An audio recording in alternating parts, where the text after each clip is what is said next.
हर महादेव। हर हर महादेव। जय श्री राम, जय हनुमान जी महाराज। बंधुओं, आज हम एक आपको बहुत ही अद्भुत और बहुत ही दिव्य और बहुत ही अतुलनीय स्थान बताने वाले हैं। और वो है कि आज हम शामगढ़ आए हैं और शामगढ़ में वेड़ी के मार में ये बालाजी का स्थान है। आपने सुना होगा कि नक्षत्र वाटिकाएं, ग्रह वाटिकाएं और पंचवटी, ये कई प्रकार के बगीचे होते हैं, परंतु ये भगवान के स्थान पे सारे वृक्ष देवी यहाँ लगा रखे हैं, जो हम आपको दिखाते हैं। पधारिए। जय हनुमान जी महाराज। और हमारे साथ में वरिष्ठ डिंपल साप्ताहिक के वरिष्ठ साप्ताहिक संपादक श्री ओम प्रकाश जी संघवी भी वरिष्ठ साथ में है। ये जानकारी हमारी कैच करके प्रदर्शन करेंगे। हर हर महादेव। जैसे कि कोई भी यदि मंदिर होता है या द्वार होता है तो उसके दोनों तरफ गुलदस्ते वाले गुलदावरी के या मधुमालती या मधुकामिनी लगाई जाती है। तो इसी प्रकार से ये गुलदावरी जैसे यहाँ पर इसके दोनों तरफ पौधे हैं जो देवीय पौधे हैं। आइए हम इसी प्रकार, ये दरवाजे के ऊपर एक पौधा उधर भी लगा हुआ है जो मधुकामिनी का है, और इसी द्वार पे एक लगा हुआ है गुड़हल का, और नारियल के वृक्ष इसमें लगे हुए चारों तरफ, और उसी के पास में कनेर का लगा हुआ है, और उसी के साथ में पारिजात है। जो पारिजात भगवान विष्णु जब लक्ष्मी का दोनों ने वर्णन किया था, उस समय दोनों ने स्वर्ग में उसको एक साथ बोया था। आइए हम अब, ये कदली फल है जो दोनों तरफ केले के फल भी आपको दिख रहे हैं, और उसके साथ में कनेर है जो कनेर के भी बहुत ही सुंदर है। कदली फल की हर जगह पत्ते लगाए जाते हैं, चाहे वो सत्यनारायण की कथा हो या हमारा मकान बन रहा हो या यज्ञशाला हो, उसके द्वार पे कदली फल लगाए जाते हैं। दोनों यहाँ व्यवस्थित लगाए हुए हैं। उस प्रकार से नाग चंपा होती है, तो वो कई प्रकार की चंपा होती है, उसमें ये लाल कलर की चंपा है। और ये गुड़हल का वृक्ष है। ये गुड़हल देवी है, ऐसे जिनको औषधियों में भी संघवी जी लिया जाता है, और इसके पत्ते को भी पिया जाता है उबाल के। इसकी भी कई प्रकार के ऐसे उपयोग होते हैं। इधर वाला जो है पौधा इसको चंपा भी बोलते हैं, नाग चंपा भी बोलते हैं, और कई प्रकार के ऐसे इसके अलग और भी नाम है। लेकिन इसमें सफेद चंपा भी होता है, गुलाबी भी होता है, और भी कई प्रकार के चंपा होते हैं, वो है। इस प्रकार यहाँ कनेर है और अनार का वृक्ष है। बंधुओं, हमारे शास्त्रों में, हमारे शुक्ल यजुर्वेद में संघवी जी पहले ओम की अपने इसकी अनार की कलम से ही यंत्र लिखे जाते थे भोजपत्र पे। और जिसके घर में दरिद्रता हो तो लक्ष्मी को इसके पुष्प चढ़ाना बड़ा श्रेष्ठ होता है। लक्ष्मी को और दुर्गा को इसके पुष्प चढ़ाना बहुत ही श्रेष्ठ होता है। इसलिए जहाँ नक्षत्र वाटिका, ग्रह वाटिका होती, वहाँ अनार का निश्चित वृक्ष होना चाहिए। अभी इस पे पुष्प नहीं है, इसलिए इसका थोड़ा हमको समझ में नहीं आ रहा है। ये भी एक अनार का ही वृक्ष है। और इसी के साथ साथ में यहाँ पर ये पारिजात है। जिस पारिजात की हम बात कर रहे थे, तो इस पारिजात में पुष्प आता है, इसके नीचे एक सिंदूर की तरह डंठल होता है। इस डंठल का जैन लोग जो उनके धर्म में महावीर स्वामी का भी लेप करते हैं, और इसे श्रृंगार भी करते हैं और अभिषेक भी करते हैं। और इस पारिजात के पत्ते को उबाल के पीने से घुटने के दर्द और कई प्रकार की बीमारियां भी इससे औषधि का भी उपयोग होता है। तो ये बड़ा सुंदर है।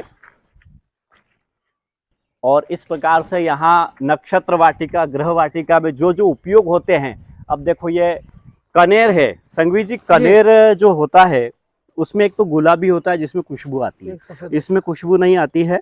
इस प्रकार के जो कनेर होते हैं ये कम से कम 6 से 7 तरह के होते हैं। इसमें गुलाबी होता है, भगवा कलर होता है, श्वेत होता है, और बादामी कलर होता है, क्रीम कलर जिसको बोलते हैं, कई प्रकार का। और ये भी औषधियों में काम आती है, इसका भी औषधि बहुत सारे उपयोग होते हैं।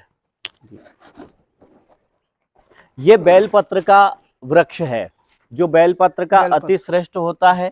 त्रिगुणम त्रिगुणाकारम त्रिनेत्रम च त्रियायुधम त्रिजन्म पाप संहारम एक बिल्व शिवार्पण। एक बिल्व शिव को अर्पण करने से 3 जन्मों के पापों का शमन हो जाता है, नाश हो जाता है। इस बेलपत्र के औषधीय बहुत सारे गुण है। इस बेलपत्र के फल के जो है हमारे लीवर के लिए या हमारे पेट से संबंधित कई बीमारियों के लिए इसका जूस पिया जाता है राजस्थान में भी। और आजकल तो सभी दूर इसका जूस बनने लगा है। इसके पत्ते को खाने से भी हमारे शरीर में जो अतिरिक्त गर्मी हो जाती है उसको भी ये दूर करता है, और अनेक प्रकार की धातु बीमारियों को भी यह दूर करता है। उसी प्रकार बंधुओं, नीम का वृक्ष है। ये सूर्य का वृक्ष है संघवी जी। सूर्य का, हाँ, ये सूर्य का, इसकी छाल को चंदन की भांति घिस के यदि आप चेहरे पे लगाते हैं, अगर आपको एक्जिमा है या कोई भी आपको चर्म रोग है, तो ये दूर करता है। और इसकी पत्तियों को उबाल के भी इससे स्नान करने से भी तमाम प्रकार के फंगस रोग या तमाम प्रकार की जो स्किन से संबंधित रोग है वो दूर होता है। इसको सूर्य का वृक्ष कहा गया है। अब हम देख रहे हैं कि गुड़हल, ये गुड़हल का फूल, अब देखिए गुड़हल में बहुत सारे इसको जरा पास से दिखाइए, ये पुष्प भरा हुआ है, पुष्प के अंदर पुष्प है। अच्छा। ये गुड़हल की खासियत है। गुड़हल कम से कम 10 से 15 तरह का होता है। ये भरा हुआ गुड़हल है और ये एक बाजे की तरह पुष्प है, जैसे बाजा होता है ना, तो ये सिंगल पुष्प। अब ये भी गुड़हल है, ये गुड़हल है जी। तो ये दुर्गा माँ को अति प्रिय है। माँ सरस्वती को, माँ लक्ष्मी को अर्पण करने से सभी प्रकार का सौभाग्य प्राप्ति होता है। और हम कनेर की बात कर रहे थे कि अनेक प्रकार का कनेर होता है, तो जो मुख्य कनेर है वो ये है जी। इसकी आप खुशबू लीजिए संघवी जी, आपको पता चल जाएगा कितनी गजब खुशबू है। और बंधु, अब होली का त्योहार है तो ये टेसू खिले हैं। ये टेसू एक इतनी श्रेष्ठ चीज है कि यदि इन टेसुओं का पेस्ट बना के या इनका घोल बना के हम चेहरे पे लगाते हैं तो उससे हमारा ओज तेज बढ़ता है और हमारा कांति बढ़ती है। तो इस प्रकार से इस वेड़ी के बार में बहुत ही अद्भुत और सुंदर यहाँ वातावरण बना रखा है, पुष्प लगा रखे हैं संघवी जी। और मैं साधुवाद देता हूँ, धन्यवाद देता हूँ यहाँ के ट्रस्ट को, यहाँ के सेवा करने वाले को, सभी बंधुओं को कि उन्होंने इतना अच्छा पुष्प पौधे लगा रखे। अगर यहाँ पर कोई आके ध्यान करता है तो संघवी जी उसका ध्यान भी सफल होगा और उससे आंतरिक शांति भी मिलेगी। जी जी।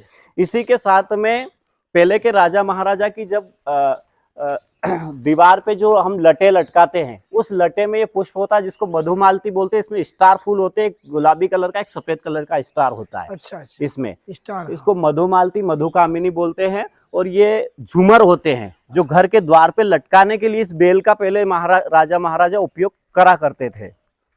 ये यहाँ पर चंदन है, ये चंदन है। और हर चंदन खुशबूदार नहीं होता है, हर मृग के नाभि में कस्तूरी नहीं निकलती, हर गाय के सिर में से गोलोचन नहीं निकलता है। लेकिन आजकल चोर क्या करते हैं, इसमें गिरमट लगाते हैं और इसके बुरे को सूंघ लेते हैं। इसमें खुशबू है तो काटते, नहीं खुशबू है तो नहीं काटते। ये चोरों का नया तरीका है। तो ये चंदन का वृक्ष बहुत ही सुंदर है, अद्भुत है। और देखिए एक चीज और है जो भगवान शिव को धतूरा प्रिय है, ये नीला धतूरा है संघवी जी, जो भगवान शिव को अति प्रिय है। इसको चढ़ाने से, और देखिए धतूरे की खासियत, इसके अंदर फूल के अंदर फूल है, फूल के अंदर फूल है। इसमें नीला एक धतूरा भी आता है जिसमें एक ही फूल होता है।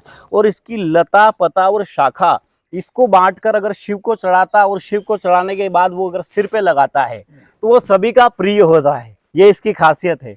और ये इसकी टहनियाँ जो है ये भी आपको काली ही मिलेगी। दूसरा धतूरा आएगा उसकी ब्राउन मिलेगी, एक काला धतूरा ही ऐसा है। तो यहाँ पर इन लोगों ने सभी वृक्ष लगा रखे। ये अशोक का वृक्ष है, आम के पत्ते की जगह बंदरबार में इस अशोक का उपयोग किया जाता है। ये कदली फल है, ये वापस से कनेर आ गए हैं और ये सभी पुष्प यहाँ पर वही खिल रहे हैं। बहुत ही अद्भुत सुंदर है यह स्थान, रमणीय और दिव्य है। और संघवी जी आनंद आ गया इसको दर्शन करके। देखिए ये कितना सुंदर पुष्प है, एक यहाँ से तोड़ लिया जाए।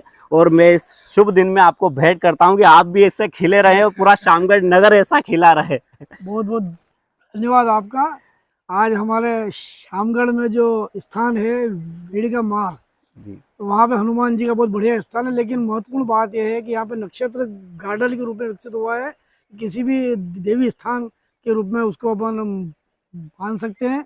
और आपने आज अपने ज्ञान और अनुभव और अध्ययन का जो हमको उससे लाभान्वित किया है, मैं आपका बहुत बहुत आभारी, धन्यवाद। बहुत बहुत धन्यवाद। आपका स्नेह प्रेम ऐसा ही बनाए। हर हर राम आएंगे तो अंगन सजाऊंगी, राम आएंगे तो अंगन सजाऊंगी, दिया जलक